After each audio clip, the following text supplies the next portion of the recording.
मेरे योगी संत महान, तुम्हारा क्या कहना, तुम भेज रहे शमशान, माफिया भेज रहे शमशान, तुम्हारा क्या कहना। राष्ट्रवाद की भनक तुम्हारी, राष्ट्रवाद की भनक तुम्हारी, रहे सनातन हनक तुम्हारी। आतंकी बने मुस्तंडों को, आतंकी बने मुस्तंडों को, ठोक रहे हो तुम गुंडों को। नमस्कार, बंजारा बीट्स में आपका स्वागत है। मैं हूं ज्योति प्रकाश खरे। आज हम आपको मिला रहे हैं बुंदेलखंड के एक ऐसी शख्सियत से जो पूरे हिंदुस्तान में जिनकी कविताओं को पढ़ा और सुना जाता है। डॉक्टर मदन गोपाल बिरथरे मार्तंड जी, जिन्होंने लाल किले से भी अपनी रचनाओं का काव्य पाठ किया है। चलिए मिलते हैं बिरथरे जी से। नमस्कार बिरथरे जी। नमस्ते नमस्ते। बिरथरे जी, जैसे हमने आपका उल्लेख किया कि आपने हिंदुस्तान की के प्राचीन यानी किले से भी आपने रचनाएं पढ़ी हैं, तो असल में आप रहने वाले कहाँ के? एक अपना परिचय छोटा सा हमें दर्शकों को दीजिए। बेसिकली मैं मऊरानीपुर का रहने वाला हूँ और मऊरानीपुर मेरी शिक्षा दीक्षा इंटर तक हुई है। मेरे पिता अध्यापक थे, प्रिंसिपल रहे, और ये सब कुछ मुझे अपने माँ बाप के आशीर्वाद से मिला है। और कविता कोई लिखता नहीं, कविता लिखाने के लिए आपको तपस्या करनी पड़ती है। सरस्वती माँ का आशीर्वाद है। मेरे फादर एक अच्छे कृषक हैं, प्रिंसिपल थे। उनके जो संस्कार मुझे अपनी माँ से पिता से मिले हैं। उसके बाद मैंने छतरपुर से एमएससी किया, फिर पीएचडी किया, बैंक में आ गया, पहले एयरफोर्स में था। तो ये मेरा जीवन परिचय है। और सबसे बड़ी बात है कि मैंने जो एमएससी पूरी साइंस पढ़ी है, बैंक की नौकरी थी। चूंकि बैंकिंग में रहे आप? मैं लगभग 36 साल खरेसा बैंक में रहा विभिन्न पदों पर, और दिल्ली हेड ऑफिस से मेरी रिटायरमेंट था।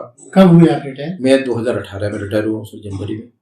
आपकी जो लेखी यात्रा है, रचनात्मक यात्रा है, उसके बारे में हमारे दर्शकों को बताइए। मैं सबको ये बताना चाहता हूँ, आदिकाल में अगर हम जाएं, आज से 50 से 100 साल पहले कविता तपस्या का सब्जेक्ट हुआ करता था। कविता कदापि हंसी चुटकुले लफाजीपन का विषय नहीं है। कविता अगर किसी को लिखना सीखनी है तो आप रामायण पढ़िए, तुलसी पढ़िए, वेदों को पढ़िए और वो रचनाएं लिखिए जिससे कि आप अमर हो। मात्र कुछ मंचों पर 500, 2000, 50,000 के लिफाफे लेकर रात भर जागकर 2 या 3 चुटकुलेबाजी की कविताएं पढ़कर परफॉर्मर बन के अगर जीना है तो वो वैश्यावृत्ति है, वो कविता नहीं है। तो क्या इन दिनों इसका चलन ज्यादा है? मंचों पर मैं अधिकांश कहता हूं, बेसिर पैर की वो टिप्पणी गढ़कर चला गया, दुर्भाग्य भाग्य कविता का खुलकर चला गया, गीतों व छंद दोहों के पावन इस मन से चोरी के चोर चुटकुले पढ़कर चला गया। आज कुछ जो अपने आप को महामहिम कहते हैं, मुझे किसी से गुरेज नहीं है, पर मैं सरस्वती का उपासक चाहता हूं। आप सरस्वती की आराधना करके केशव बिहारी, मैथिली शंकु, वृंदालाल वर्मा या तुलसी बनिए, ना कि मात्र 2-2.5 कविताएं लेकर परफॉर्मर बनिए। जो लोग आयोजन करते हैं, जो लोग कविता को आज जो नफरत पैदा हो रही है, उसका कारण मजहब के वही 50 चुटकुले देश के 5 लाख कवि जूठन की तरह चाट रहे हैं। कविता उनके पास नहीं है खरे साहब। अश्लीलता, फुहड़ता, बेहूदगी साहित्य में हम बो नहीं सकते, गरिमा को साहित्य की हम बो नहीं सकते, परपोते वेद व्यास के, तुलसी के हम वंशज, बड़ुओं की श्रेणी में खड़े हम हो नहीं सकते। बिरथरे जी, आपने जैसे हमने शुरू में उल्लेख किया था कि आपने दिल्ली में भी रचनाएं पढ़ी हैं किले से, तो ऐसी कौन सी रचना थी जो आपको वहां से पढ़ने का मौका मिला, उसका उल्लेख करें। देखिए, कविता अगर हमेशा बहुत स्पष्ट बात है, अगर आपके पास 24 कैरेट गोल्ड होगा, उसकी वैल्यू भले ही कुछ दिन तक ना हो। बाबा तुलसी ने 78 साल की तपस्या के बाद रामचरितमानस जैसा ऐसा महाग्रंथ लिखा जिसमें आज के चुटकुलेबाज वही जूठन चाटने के लिए कविता छोड़कर नहीं चली, तो रामचरितमानस की बाबा की 4 चौपाइयां पढ़कर उसे धंधा बनाकर वैश्यावृत्ति का प्रतीक है। कवि वो होता है जो अपनी कविता से संचालन करे। रा और मां 2 अक्षरों में ब्रह्म सार भर दिया, बीज मंत्र राम से ब्रह्मांड भार हर लिया। ए बुंदेली धरा के सपूत कोटि शाह नमन, पद चिन्हों पे चलता रहे तेरा शाश्वत शिष्य सामदन। खरे साहब, कविता अगर लिखनी है तो आप तुलसी की श्रेणी में आइए। 50 साल के बाद कविता को इन मंचों ने सुरा, सुंदरी, लिफाफेबाजी, दलाली और बिकाऊ लोग पैदा कर दिए हैं। वो उनका सिर्फ एक धंधा होता है मजहब। कितना बड़ा पाप है कि व्यास गद्दी पर बैठकर सरस्वती के मंच पर 11 कवि 12वें कवि जो पढ़ रहा होता उसको ये कोशिश करते हैं कि ये नीचा हो जाए और मैं ज्यादा तालियां बजा लूं। तालियां बजाना, तालियां बजवाना ये भांडों और भड़ुओं का काम है, कविता का काम नहीं। कविता प्रेरणा होती है और उस प्रेरणा को जो लेगा वो हनुमान जी की पूरी कृपा पाएगा। मुझे गर्व है कि दुनिया का ऐसा कोई मंच नहीं है और जो सरस्वती माँ ने मुझे मेरी शर्त पर न बुलाया हो, कविता को मैं वहां जाना चाहता हूं जहां कविता की और सरस्वती की भक्त हूं। कितने भी मैंने लाल किले के कवि सम्मेलन पढ़े हों खर्चा, कितने आपने कवि सम्मेलन लाल किले से पढ़े? लगभग मुझे याद है 5 से 7 बार बुलाया गया हूं और मैं कभी खरे साहब किसी मंच पर ये नहीं कहने जाता हूं कि मुझे बुला लीजिएगा। तो आपने जिस रचना से आपका ग्राफ सबसे ज्यादा बड़ा हो, इफेक्टिव हुआ हो, उसको हमारे दर्शकों को सुनाइए। मुझे जो सबसे बढ़िया जो मैं समझता हूं कविता तो सरस्वती माँ मुझसे लिखवाती है। मैं शाश्वत माफी मांगकर कहता हूं मैं कवि नहीं हूं, कभी कोई नहीं होता, उस पर मां शारदे की और हनुमंत लाल की जब कृपा होती वो कवि बनता। मैं कविता, सुभद्रा जी मेरे लिए पूज्य हैं, वंदनीय हैं, उन्होंने 20 छंद लिखे थे 4-4 लाइन के। मुझे ऐसा लगा कि इस कविता को महारानी लक्ष्मीबाई को हाईलाइट करना। मैं एक छंद पढ़ना चाहता हूं जिस कविता ने मुझे देश दुनिया में, नीरज जैसे महापुरुष मुझे मंच पर खड़ा होकर कहते हैं कि मैं सोलह सुंदरी मोलजरा, ये देश का अगला राष्ट्र कवि है। खाने साहब महारानी लक्ष्मीबाई जैसा पवित्र चरित्र जिस पर लगभग मुझे ज्ञात विज्ञात 20-15 साल पहले लिखे थे। मैं एक छंद के माध्यम से दर्शकों बताना चाहते कविता क्या है। हम अपनी कविता से अगर शिवाजी भगत सिंह पैदा कर सके तो मैं कवि हूं। मैं भांड बनकर केवल लिफाफे और चुटकुलों के लिए अगर तालियां बजाकर बरलैटी अश्लीलता परोसूं तो कवि नहीं, मैं भांड होऊंगा।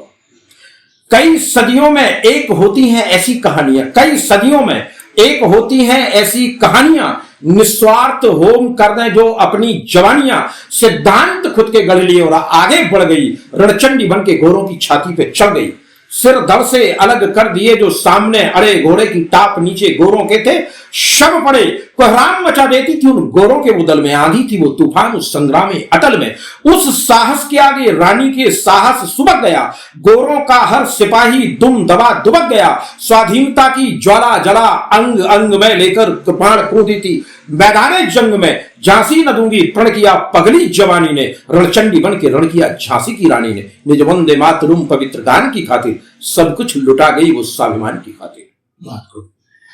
मातरम जी, जैसा कि उल्लेख मिलता है, सब लोग बोलते हैं आपके व्यक्तित्व में भी है, आपको राष्ट्रकवि का दर्जा किसने दिया? मैं खरे साहब इस पे आपको एक बात बताना चाहता हूँ। महात्मा गांधी जी को राष्ट्रपिता कोई खिताब नहीं ना, कोई डिग्रियां है ये। मैथिली शरण जी को महात्मा गांधी ने एक बार बोल दिया था राष्ट्रकवि, अच्छी कविताएं पढ़ के। मौरानीपुर में नेहरू जी किस क्रांतिकारी के समय में आए थे तो पंडित घासीराम जी व्यास जो दुनिया के सर्वश्रेष्ठ कवियों में से थे, घनाक्षरी के राजा थे, जब वो अपनी घनाक्षरियां क्रांति के ऊपर लिखकर पढ़ते तो नेहरू जी ने 12 बार उनके पैरों में टोपी उतार कर रख दी। दुर्भाग्य ये रहा कि वो शहर से अनभिज्ञ थे, बहुत गरीब थे और उनके पास आजकल जैसा वैसा प्रवेश नहीं था कि वो किसी तक जाए। हमारे मैथिली शरण दद्दा भी हमारे उसी कुल के कवि है, महात्मा गांधी से बहुत अच्छे संबंध थे, संपन्न थे और उनको राष्ट्र कवि कभी कहा गया था। महात्मा गांधी को राष्ट्र कवि कहा। एक बार लक्ष्मीबाई की कविता में मुझे सौभाग्य मिला, पहली बार मैंने कविता लिखना 4 साल से हुआ था। मैं नीरज जी के साथ कहीं मुंबई में रुका था, मेरा मंगलवार था, तो मेरे खान पान को देखकर उस महापुरुष ने, नीरज जी सदियों के पूज्यनीय वंदनीय महापुरुष है, तो मैंने महाराज लक्ष्मी पढ़ा तो खड़ा होकर उन्होंने कहा था बड़े गौरव से, मेरा गौरव था, मैं डर गया था जब उन्होंने मुझे रोका कि मैं सुरा सुंदरी मोलजारा ये देश का कवि, अगला राष्ट्र कवि है और अगर किसी को कुछ पद मिल रहे हैं तो लोग जलो मत, आगे बढ़कर आप भी मत। मुझे फख्र होगा कि हमारे बुंदेलखंड के सारे कवि मुझसे बड़े कवि बन जाएं, पर आप जेलसी में टांग मत खींचिएगा। आज आपके पास अगर खरे साहब कविता होगी तो राष्ट्र कवि क्या, ये बहुत छोटी बात है। मैं तो समझता हूं मैं तुलसी बाबा का सेवक हूं और अभी कविता में नर्सरी से पहली क्लास में आया हूं। ये पद और कद कहीं कोई डिग्रियां नहीं है, ये पद और कद आपके कर्मों से मां सरस्वती हनुमंत लाल जी की कृपा से मिला करते हैं। मातरम जी, आपकी अब तक की खुद की कितनी पुस्तकें प्रकाशित हुई हैं जो आप हमारे दर्शकों को दिखाना चाहेंगे? देखिए खरे साहब, पुस्तकें लिखने में लगभग 1 या 2 माह गुजरता है। मैं ये सोचता हूं कि मैं बची हुई जिंदगी में, अब मैं 66 साल का हो गया हूं, मैं जितना लिख सकूं पहले वो लिखूं। ना कि अपनी कमाई से पैसे खर्च करके कविताएं छाप दूं और उस कविता को पढ़ने वाले 2 दर्शक या श्रोता ना मिले। आपकी कविता को लेकर जब तक कोई मांग कर ना आए, मैंने अभी तक केवल 2 किताबें पब्लिश कराई हैं। लगभग मेरे पास 40 से 50 किताबों का वर्तमान में पांडुलिपियां तैयार हैं, लेकिन कविता में तभी लिखूंगा जब वो कविताएं इस लायक हों। अभी मैं समझता हूं पूरी जिंदगी में एक कविता हनुमंत लाल जी ने मुझसे लिखाई है, जिसका नाम है 12 हनुमत धारा जी। ये कविता मुझे शंकराचार्य जी ने बताया था कि बेटे, अगर आप, जब मैंने दीक्षा ली थी, उन्होंने कहा था कि 12 नाम अगर हनुमंत लाल जी के आप 12 बार सुना दीजिए, आपका कोई भी काम बन जाएगा। और वो मंत्र जब मैं लिखने के लिए कामतगिरी पर लिख रहा था, चित्रकूट के राम, मेरी पत्नी ने बताया कि शंकराचार्य जी ने आपको 12 नाम दिए थे। इस पुस्तक ने, उस समय मैंने सोचा ये नाम लिखूं, तो साथियों मैंने देखा कि ये नाम कर कविता लिखना बहुत दुर्लभ है। मेरी पत्नी भी बहुत विदुषी महिला है, संस्कृत से एमए किया है। उन्होंने, सबने जब सर्च किया तो पता लगा भी हनुमान जी के 12 नामों पर कविता नहीं लिखी गई है। हनुमान जी ने 3 दिन में 2-3 पन्ने A4 साइज के में 150 छंद मुझसे हनुमान जी के लिखा है। और ये कविता, मुझे गर्व है कि बाबा तुलसी की मुझ पर कृपा, में एक छंद पढ़ना चाहता हूं उसका। और जितने श्रोता हैं, मैं ब्राह्मण भी हूं, पूरी विज्ञान पढ़ी है, 52 साल से हनुमान जी का व्रत करता हूं। आप इन छंदों को पढ़कर देखिएगा, आपका कोई भी काम ना बने तो मैं आपको बताता हूं, मैं शंकराचार्य जी को साक्षात और हनुमान जी को करता हूं। वेदों ने कहा कि आपके काम ने मेरे 50 काम बने हैं। एक छंद पढ़ता हूं जो, जिससे मैंने बहुत कुछ पा लिया है। दशग्रीव दर्पहा रामेष्ट अंजनी के सुत फाल्गुन सखा सारे धन धान दीजिए। सीता शोक विनाशन लक्ष्मण प्राणदाता विक्रम अमित श्रेष्ठ वरदान दीजिए। राम जी के प्यारे प्रभु जितने पिंगला छाप, राम जी को प्यारे प्रभु जितने पिंगला छाप, उतना ही मान मुझे हनुमान लीजिए। उदधिक्रमण वायु पुत्र महाबल नाथ मदन के पूसारे हनुमान कीजिए। जब मैं हनुमंत लाल जी को 12 नाम सुनाता हूं, कवियों, मेरे साथियों, मेरे सनातनी बंधुओं, साक्षात हनुमान जी मेरे पर कृपा करते हैं। आप भी आराधना कीजिए। सनातनी परंपराएं विज्ञान से भी ज्यादा बड़ी विज्ञान है। आप पढ़ें अपने धर्मशास्त्र, वेद पढ़ें। और मेरा कवि भाइयों से अनुरोध है, इस जिंदगी को मात्र 2-4 लिफाफों में, 5-6 चुटकुलों में, जूठन की कविताओं में मत डुबाइए। पृथ्वी जी, आपकी एक और पुस्तक आई है, हम चाहेंगे उसको भी हमारे दर्शकों से रूबरू कराएं। ये प्रदीप जैन तब मंत्री हुआ करते थे, चुनाव का माहौल था। प्रदीप जैन आदित्य जी और केंद्रीय मंत्री थे। मेरे छोटे भाई हैं, मेरा बहुत सम्मान करते हैं। और इस युग में ऐसे नेता होना दुर्लभ है। बड़े सरल व्यक्तित्व थे। तो उन्होंने मुझसे एक बार कहा, दादा आप हमेशा कविताएं लिखते हैं सनातन धर्म पर, इधर आपको इन कांग्रेस में कोई व्यक्तित्व नजर नहीं आता। मैंने करना, कांग्रेस का एक बहुत बड़ा व्यक्तित्व है जिसका नाम था श्रीमती इंदिरा गांधी। और उनके आग्रह पर मैंने 250 छंद इंदिरा गांधी पर घनाक्षरी के लिखे थे। और इस पुस्तक ने मुझे धन यश बहुत दिलवाया है। और मैं उसकी एक पंक्ति पढ़ना चाहता हूं। धर्म युद्ध धारणी अधर्म को मिटाती रही, कवि मार्तंड कहे इंदिरा भवानी थी। तो ये 250 छंद की पुस्तक मैंने लिखी थी। और परिवेश अब दूसरा है, चूंकि मानव या नर साहित्य लिखना वेदों में वर्जित है। नर साहित्य तभी लिखा जाना चाहिए जब कोई अवतारी पुरुष लगे आपको। सर्वश्रेष्ठ यूं ही नहीं मदन बनी पहचान, सर्वश्रेष्ठ यूं ही नहीं मदन बनी पहचान। चाय बेचकर पेट भरा पर बेचा ना ईमान, बेचा ना ईमान कमाने काले धन को। जीवन अर्पित सिद्ध नमो का चंगल मन को। मैं किसी पार्टी के खूंटे से नहीं बना हूं। जब साहित्यकार किसी पार्टी के खूंटे से बन जाता है, खरे साहब तो वो कभी ना होके भांड हो जाया करता है। हम किसी का यशोगान के लिए कविता नहीं लिखते, लेकिन जो अवतारी हुए हैं उनका यशोगान तो नहीं, पर उनके कृत्यों को जरूर बताया जाना चाहिए।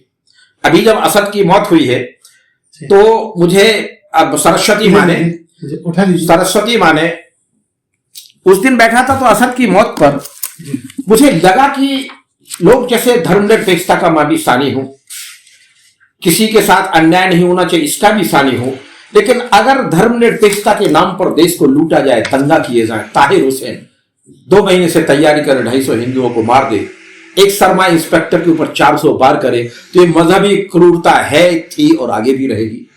मैं योगी बाबा को जिस तरह से उन्होंने इस आतंक को, माफिया राज को खत्म किया है, खरे साहब ये मैंने परसों ही रचना की है, अभी परसों 2 टीवी चैनल की रिकॉर्डिंग की थी। मेरे योगी संत महान, तुम्हारा क्या कहना। राजा हो तो राजा की हनक होनी चाहिए, अत्याचारियों असुरों में भय होना चाहिए। विनय नमानत जलधि जल गए 3 दिन बीत, बोले राम सकोप तब भय बिन होई न प्रीत। अगर ये माफिया आईएसआई का एजेंट जिसे हम माफिया समझते थे, कितना बड़ा देशद्रोही निकला है। योगी जी, मैं प्रणाम करता हूं आपको, इसलिए नहीं कि आप मुख्यमंत्री हैं, इसलिए प्रणाम करता हूं कि आपने मानवीयता के नाम पर दानवीयता को नाश करने का काम किया है। मेरे योगी संत महान, तुम्हारा क्या कहना। तुम भेज रहे शमशान, माफिया भेज रहे शमशान, तुम्हारा क्या कहना। राष्ट्रवाद की भनक तुम्हारी, राष्ट्रवाद की भनक तुम्हारी, रहे सनातन हनक तुम्हारी। आतंकी बने मुस्तंडों को, आतंकी बने मुस्तंडों को, ठोक रहे हो तुम गुंडों को। मिट्टी में मिला रहे माफिया, घुटनों के बल उन्हें ला दिया। अपहरणकर्ता डरे हुए हैं, भय से भयंकर भरे हुए हैं। राजनीति का देख के भरोसा, जिसने इनको पाला पोसा। बना विधायक संग रहते थे, जो इनको जीजा कहते थे, वो तोड़ दिए अभिमान। तुम्हारा क्या कहना मेरे योगी संत महान, तुम्हारा क्या कहना। मातम जी, जैसा कि आपका काव्य पाठ पूरे हिंदुस्तान में पढ़ा आपने, तो सम्मानों से कहाँ नवाजा गया, मुख्य सम्मानों का उल्लेख आप हमारे दर्शकों के साथ करें। देखिए, ये मेरे सम्मान लगे हैं और अभी मेरे पास 2 बॉक्स सम्मान भरे पड़े होंगे। मैं जब सम्मान उसको मानता हूं खारे साहब, जब आप जैसे व्यक्ति मुझे ये कह के करते हैं कि मार्तंडी आपकी कुछ कविताओं की रिकॉर्डिंग करनी है। भी सारे सम्मान खरे साहब निश्चित मान लीजिए, मैं बंजारा बीट के सम्मान से बड़ा नहीं मानता हूं। लाल किले पर कविता पढ़ना कवि का पूरे जीवन में एक बार सिर्फ, जयपुर हो, लाल किला हो, दिल्ली हो, मुंबई हो, कहां सम्मान नहीं करता। और सरस्वती सम्मान तब कराती है जब मुझसे ये पंक्तियां लिखाती है। मैं एक पंक्ति पढ़ता हूं आपको, मैं इससे बड़ा सम्मान नहीं कहूंगा कि मेरे जितने श्रोता हैं बंजारा बीट के माध्यम से, इस पवित्र चैनल से, मैं जो कह रहा हूं वो करिएगा। आपके घर में एक भगवान है बेटो, आपने नहीं देखा होगा। ये मेरा सम्मान होगा कि कल से जो जितने लोग सुन रहे हैं मेरी इस एक पंक्ति को याद कर लें। तेरी मेरी मां सारे सुख भोगे, तो मैं एक भगवान बता रहा हूं तुम्हारे घर में है। तेरी मां सारे सुख भोगे, ऐसी नेक दुआ करते हैं कितने लोग हैं तुम में से जो नित मां के पैर छुआ करोगे। गर्भ मास 9 प्रसव वेदना, कहा कभी तुझसे क्या माने, तेरी खातिर दर्द सहे क्या क्या माने तू क्या जाने। अल्लाह ईश्वर ईसु नानक मदन सभी बस ये कहते, मां का हो सम्मान यहां भगवान उसी घर में रहते। चरण धूल मां की लगा माथे से निष्काम, मदन पुण्य पा जाएगा जैसे चारों धाम। कल से शुरू कर दीजिएगा, ये मेरा सबसे बड़ा सम्मान होगा। क्योंकि सम्मान मेरा नहीं खरे साहब, ये सम्मान उस सरस्वती मां को मिलना चाहिए कि मुझ जैसे नालायक को उसने लायक बनाकर पता नहीं क्या क्या नामों से लोग बुलाते हैं। ये मेरे सबसे बड़े सम्मान है। बेहतर जी, आपकी और भी कई विधाओं में रचनाएं सुनी हैं, हमने भी सुनी है। भोजपूर्ण रचनाओं के आप विशेषज्ञ रहे हैं। हम चाहेंगे हमारे दर्शकों को आप अपने डिफरेंट फ्लेवर वाले सारे काव्य पाठ से अवगत कराएं। देखिए, कविता लिखते समय या तो 2 चीजें होती हैं। मैंने जब कविता लिखी थी तो मैं मंच पर जाता था, छछोरपनी करना, कवित्रियों से असली चुटकुले पढ़ना, वही मुक्तक हम कवित्री को सिखाते हैं, फिर वही कवित्री मुझे जवाब देती है। इस तरह की जब मैं स्पॉन्सर्ड प्रोग्राम दिखता था, तो जब कवि शुरू हुआ तो मंची लालच में मैं थोड़ा सा राय से भटक गया था। तब खरे साहब सरस्वती माँ ने मुझसे लगभग श्रृंगार के 1000-1500 मुक्तक लिखवाए थे। और जिस एकाध मुक्तक पर लोग 5 लाख 10 लाख रुपए ले रहे हैं, वो भी अमंगलकारी थे।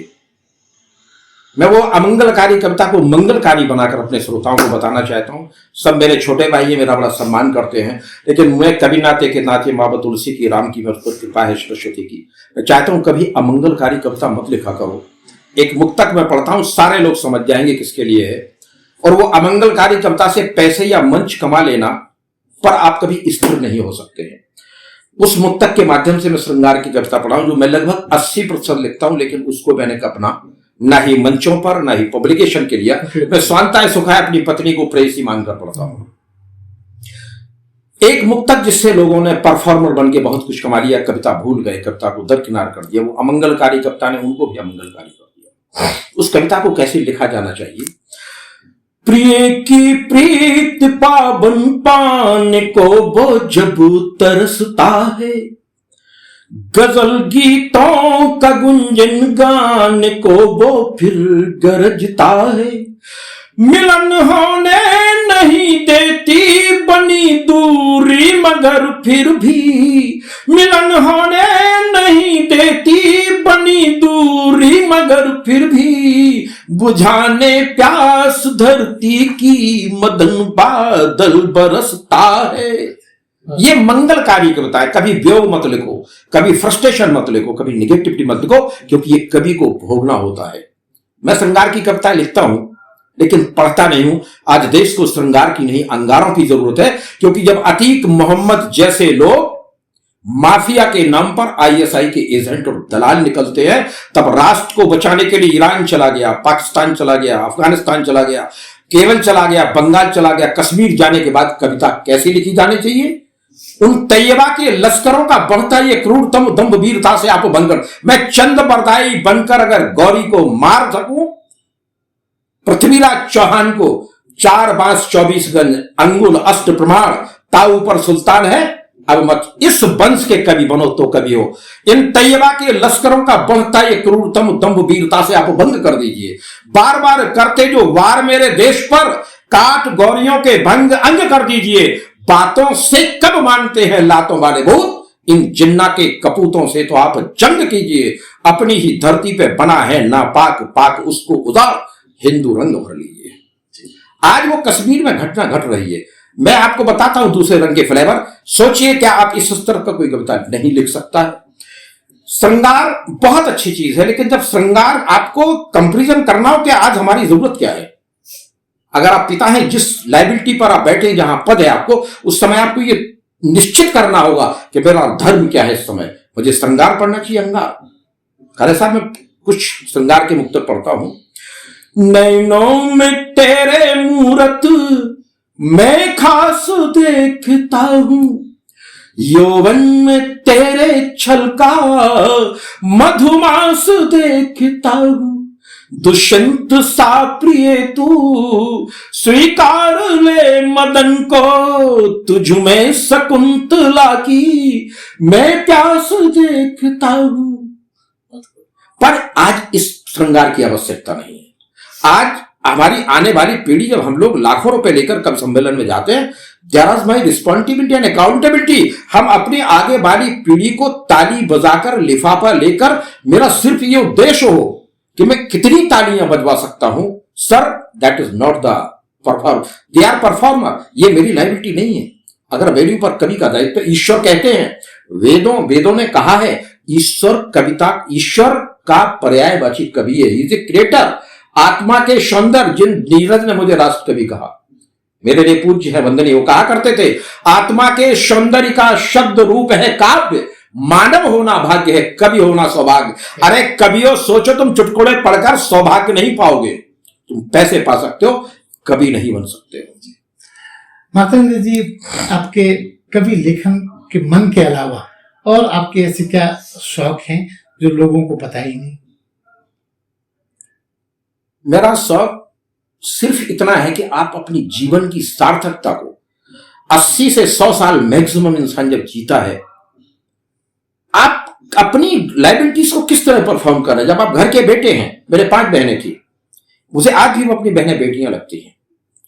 उन पर अगर इतना भी कष्ट होता तो अपनी कपड़ी चमड़ी की जूती बनाकर भी उनको दे सकता हूं। आप हमेशा, मुझे अच्छा लगता है कि जिस पद पर हैं, जिस कद पर हैं, where you are performing your liability और नॉट। और जो लोग अपनी लाइबिलिटी को परफॉर्म करेंगे जहां भी हैं, वो, मैं दावा करता हूं, मैं हनुमान जी को बेहक पर, आपको जीवन में ऐसा कुछ नहीं है जो ना मिले। मैंने पाया है। अपनी मां की सेवा कर, अपनी बहनों भाइयों के प्रति कर्तव्य कर। मैं खरे साहब जिस जगह बैठता हूं, अगर मैं बैंक में रहता था तो उस 8 घंटे में बैंक को ही जीता था। जब मैं घर में रहता हूँ जिस लाइबिलिटी पर उसको जीने की कोशिश करता हूँ, फोकस रहते हैं। मैं एक छंद पढ़ता हूँ आपकी सारे श्रोताओं के जीवन की सार्थकता जो मैंने अनुभव किया है। ये जरूरी नहीं कि मैं जो कुछ बोल रहा हूँ बहुत सही है, किसी को पसंद न आए ना आए, पर मैंने अपनी जिंदगी का लक्ष्य बनाया है। साहूकारी, अधिकारी, मंत्री, संतरी, ठाट वाट पद वाला नहीं, अभिमान साथ जाएगा। साहूकारी, अधिकारी, मंत्री, संतरी, ठाट वाट पद वाला नहीं, अभिमान साथ जाएगा। पौंड नोट डॉलर न हीरे मोती कोठी कार, ना ही सोना चांदी, धन धान साथ जाएगा। दास दासी दीवान न दरबारी दरबार, ना ही साथ तेरे मेरे तेरा मेरा दरबान जाएगा। सद कर्मों से है कमाया जो मदन धर्म, बस दीन दुखियों को दिया दान साथ जाएगा। लक्ष्य आपका ये, मुझे खरे साहब ना मेरे कोई शौक है, मुझे अगर 2 रोटी मिल जाती वो भी अच्छा लगता है, मेरे अपने कोई शौक नहीं है, पर मुझे ये लगता है कि मेरी जो लाइबिलिटी में सबके प्रति पूरी ईमानदारी से परफॉर्म करूं। बिरथरी जी, बंजारा बीट्स एक एकेडमिक इंफॉर्मेशन देने वाला चैनल है। इसको हमने बड़े शिद्दत से संजोया और बनाया है। इसका उद्देश्य यह है कि बुंदेलखंड के आसपास जितने भी रचनाकार हैं, बहुत अच्छे हुनरमंद लोग हैं, उनको हम इस चैनल में स्थापित समाहित कर पाए और समाहित करने की कोशिश जारी है। हम चाहेंगे आप हमारे दर्शकों को कोई अपने अंदाज में संदेश दीजिए। मैं जैसा आपने कहा, देखिए मैं दर्शकों को बताना चाहता हूँ, ज्योति प्रकाश जी खरे, मेरे ख्याल से आपसे मेरी पहली मुलाकात है, टेलीफोनिकली बात हुई थी। मेरा जो जीने का नजरिया है साथियों, और मुझे ईश्वर ने सब कुछ दिया है, अपने धर्म को, अपने कर्म को धर्म मानकर कीजिएगा। खरे साहब जिस तरह की परफॉर्मेंस कर रहे हैं, लोग छोटे छोटे से आईटी किल बनवाने के लिए, छपने के लिए लाखों करोड़ों रुपए खर्च करते हैं। एक ऐसा व्यक्तित्व तो हमारे बीच में है। पहली मुलाकात में ही इनने मेरा मन बोलिया, मेरे जो सिद्धांत हुआ करते हैं वो खरे साहब के हैं। एक व्यक्ति जो 60, 62, 65, 62, 63 साल की उम्र में अपने साधनों से हम जैसे कवियों को या आप समाज में के हीरो को लाकर जा रहे हैं।